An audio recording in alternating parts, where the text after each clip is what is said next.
நம்மளோட dreams plants and promises இதெல்லாம் எப்படி பர்ஃபெக்ட் இங்கிலீஷில் சொல்லலாம் அப்படின்னு நீங்கள் நினச்சிருந்தீங்கன்னா this video is for you because we are going to see simple future tense, அதாவது வரும் காலத்தை நம்ம சொல்ல போகிறோம்.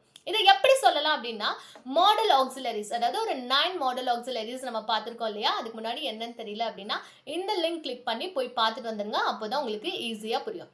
இந்த 9 மாடல் ஆக்சிலரிஸில் ஏதாவது ஒன்று எடுத்துட்டு plus V1 form of verb நம்ம யூஸ் பண்ணி நம்மளோட ஃபியூச்சரை நம்ம சொல்லலாம்.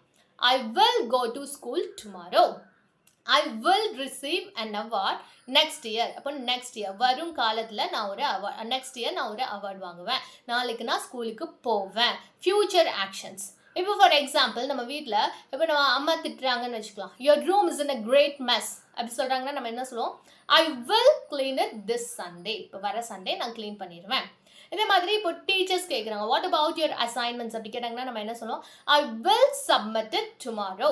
இந்த மாதிரி நம்ம சொல்லுவோம் இல்லையா? இதுதான் சிம்பிள் ஃபியூச்சர் டென்ஸினுடைய யூசேஜ்.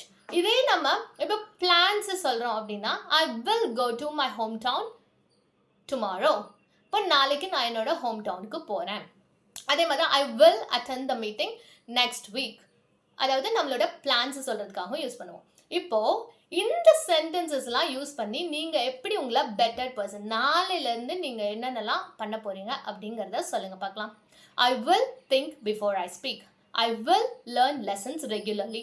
இப்போ மீதம் இருக்க சென்டென்ஸ்லாம் நீங்கள் எப்படி யூஸ் பண்ணுவீங்க அப்படிங்கிறத comment in the comments. And before that keep in mind that what you do today shapes who you will become tomorrow.